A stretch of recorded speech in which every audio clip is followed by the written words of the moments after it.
Bonjour à tous et bienvenue dans cette nouvelle vidéo. De la fin des années 50 aux années 90, les États-Unis sont passés d'une grande opulence sans limite à une remise en question profonde durant les années 70. Les constructeurs ont alors dû totalement changer leur style et leur approche de l'automobile pour survivre. Bienvenue dans la grande transition américaine.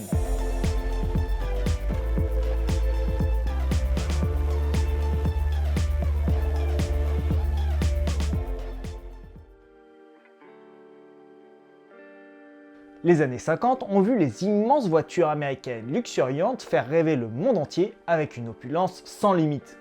L'approche des années 60 insuffle un vent de nouveauté dans le style de ces grandes berlines américaines, notamment chez les marques de luxe comme Cadillac et Lincoln.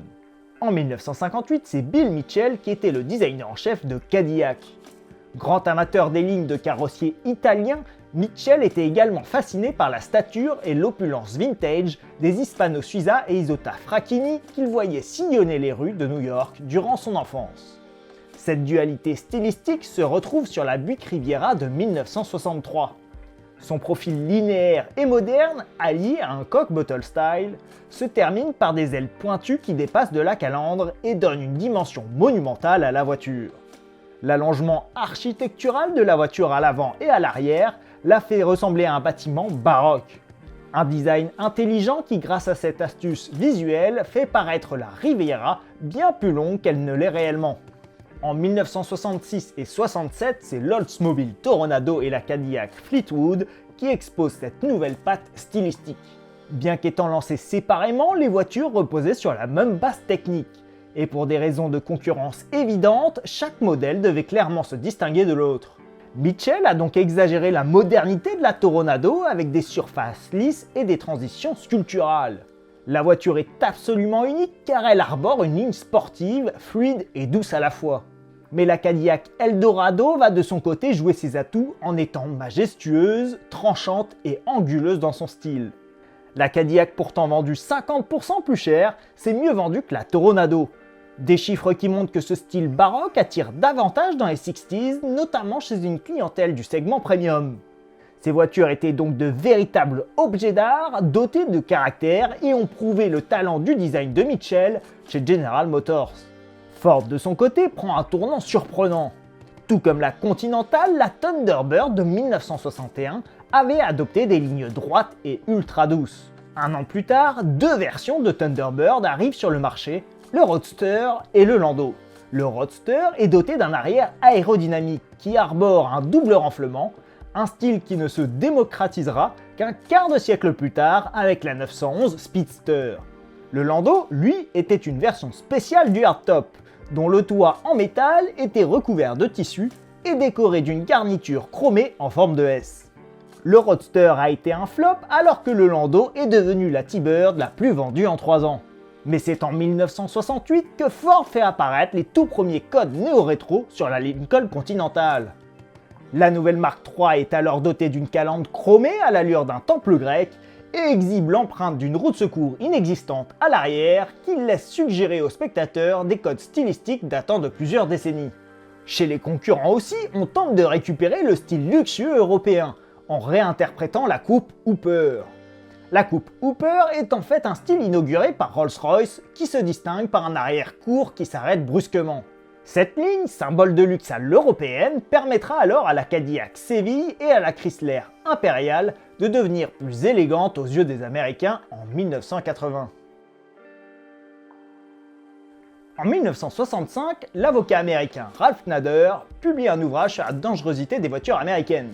Le livre bouleverse l'industrie et désormais les constructeurs vont devoir s'adapter aux normes de sécurité désormais dictées par la loi. En 1971 apparaît alors une loi sur la protection extérieure des véhicules. La hauteur et la résistance des pare-chocs ont ainsi été étudiés afin qu'ils puissent ressortir intacts d'une multitude de collisions à 5 miles à l'heure. L'avant et l'arrière des voitures ont alors été transformés en zone de collision plastique peint aux couleurs de la carrosserie. Cette génération de voitures se distingue de la précédente par l'incohérence esthétique du pare-choc métallique et des éléments de protection plastique. Lee Iacocca, le créateur de la Mustang, était le roi du downsizing. Mais ses successeurs sur le projet Mustang avaient donné à la voiture une allure démesurée, incohérente avec la politique changeante. Devenu président de Ford en 1970, sa première décision fut alors de redonner à la voiture de sport de la légèreté. La conception, elle aussi, est complètement différente. Yakoka a souhaité pour cette nouvelle version une voiture dotée d'une très bonne tenue de route, mieux conçue et plus européenne. Elle est donc créée avec une philosophie totalement différente et devient un petit coupé semi-luxueux, éloigné de l'idée originale du petit coupé sportif bon marché des débuts. La Mustang fougueuse est ainsi devenue un cheval apprivoisé dont le style plus européen s'accorde parfaitement avec le garage de monsieur et madame tout le monde. Chez la concurrence, AMC lance en 1970 la Gremlin et devient la toute première compacte américaine. Un nom peu commun car il désigne un petit gnome qui se retrouve d'ailleurs sur le bouchon du réservoir.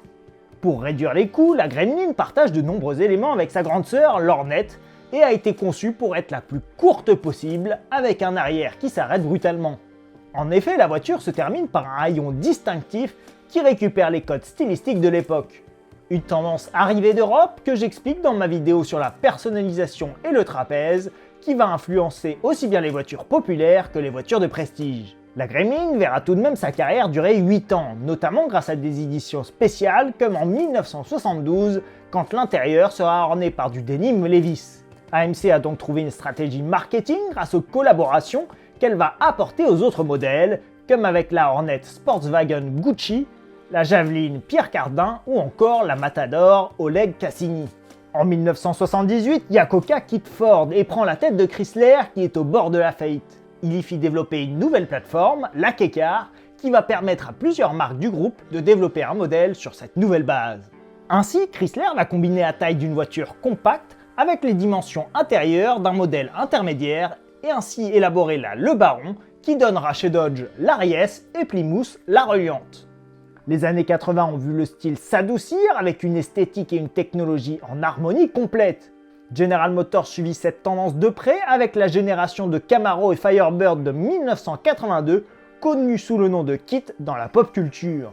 Les lignes étaient fines et rapides avec un pare-brise qui ne s'était jamais aussi aplati. La ville de Détroit avait pour objectif d'être encore plus sportif que les marques européennes et conçoit des voitures en conséquence, avec la Fiero censée concurrencer la Fiat X19 et la Cadillac Alante qui concurrence la Mercedes SL. Aux alentours de 1985, les Buick et Cadillac étaient presque devenus des voitures européennes.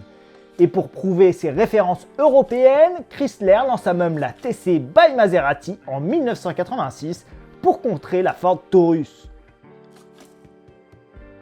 Dans les années 90, l'Amérique retrouve un second souffle et l'industrie redevient optimiste. C'est la naissance d'une nouvelle génération de voitures dont les bords et les coins ont été arrondis. Le résultat est un ensemble athlétique et dynamique avec un élément fort qui disparaît, le long capot américain, autrefois synonyme de puissance automobile. Ces nouvelles formes ont été rendues possibles grâce à la conception assistée par ordinateur, et notamment le NURBS, une technologie que j'avais précédemment évoquée dans ma vidéo sur la révolution du design automobile. La découverte de cette innovation conduit à une euphorie collective où plus il y a de courbes, plus la conception est avancée. Mais à force de rondeur, les voitures ont perdu leur cohérence dynamique dans leur approche stylistique. La Taurus de 1996 deviendra l'apogée de ce style devenu flasque. La Mercury Cougar, elle, vient rejoindre les courbes par des pointes et exhibe un design surprenant. Ford sculpte alors de nouvelles arêtes sur un prototype sensationnel signé Lincoln. Mais les années 90 ont permis également à la deuxième puissance mondiale, à savoir le Japon, de gagner du terrain sur le marché américain, et notamment en pénétrant le marché du luxe. Les marques américaines ne sont plus leaders des ventes sur leur propre territoire, et seules les grosses berlines conservatrices comme la Ford Crown Victoria et les pick-up bas de gamme continuent à être leaders dans les zones rurales. Les Lexus se vendent plus que les Cadillac, pendant que Toyota et Honda se battent pour la voiture la plus vendue aux États-Unis. Pour récupérer le cœur des Américains, General Motors, Ford et Chrysler vont faire appel à de vieilles connaissances en développant des voitures néo-rétro. Mais pour en connaître la suite, abonnez-vous et écrivez-moi un petit commentaire car je vous explique tout ça dans une prochaine vidéo. Pour résumer, les années 60 ont perpétué la tradition américaine de concevoir des voitures grandioses, mais malheureusement la sécurité routière et la crise pétrolière viennent à bout de ce rêve automobile américain. Les années 70 imposent alors aux constructeurs américains de concevoir des voitures plus petites et économiques, une spécialité européenne dont les Américains vont s'inspirer jusque dans les années 90. une décennie avant le deuxième millénaire qui met en lumière les formes rondes du design numérique. Merci d'avoir regardé la vidéo, j'espère qu'elle vous aura plu, on se retrouve au prochain épisode et d'ici là, portez-vous bien, ciao!